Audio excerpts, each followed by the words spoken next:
Qışda üz dərisini qurudan 3 səhvdən danışacağım bugün sizə.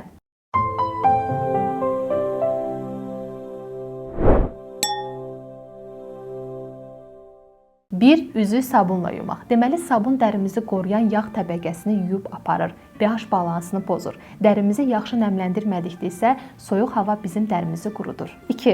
Salisil, AHA-BH turşuları və retinol kimi məhsullar dərimizi yavaş-yavaş soyub yeniləyən məhsullardır. Bu məhsulları istifadə edib, amma dərinizi yaxşı nəmləndirmədikdə dəri quruya bilir. 3. Üzü isti su ilə tez-tez yumaq. Adətən üz dərisi yağlı olan xanımların etdiyi səhvlərdən biridir. Üzü isti su ilə tez-tez yuyanda bayaq qeyd elədiyim üzü qoruyan yağ təbəqəsi yuyulub gedir.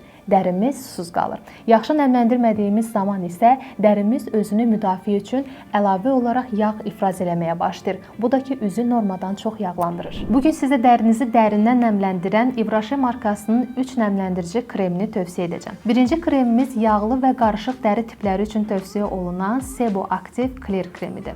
Bu krem dəridə sebum balansını tənzimləyir, məsamələri daraldır. Dəriyə tez hopan, yapışqanlıq, yağlılıq hissi yaratmayan gel krem teksturası var. İkinci kremimiz isə bütün dəri tiplərində istifadə edə biləcəyimiz Hydra Vegetal seriyasına aid kremdir. Bu məhsulun 88% bitkilərdən hazırlanıb. Tərkibində Edulis bitkisinin ekstratı da var və bu bitki dərimizdə 48 saat nəmi saxlama gücünə sahibdir. Üçüncü kremimiz isə yaşlanma əleyhinə olan Ivraşe markasının Lift Pro Kollagen seriyasıdır. Deməli, bu məhsulun 96% təbii mənşəlidir. Dərini ideal şəkildə nəmləndirir, elastikliyini artırır və uzun müddətli istifadəsi isə incə qırışları belə açır. Ivraşe markasının bu 3 kremini Ivraşe'nin bütün filiallarından və Ivraşe az saytından əldə edə bilərsiniz.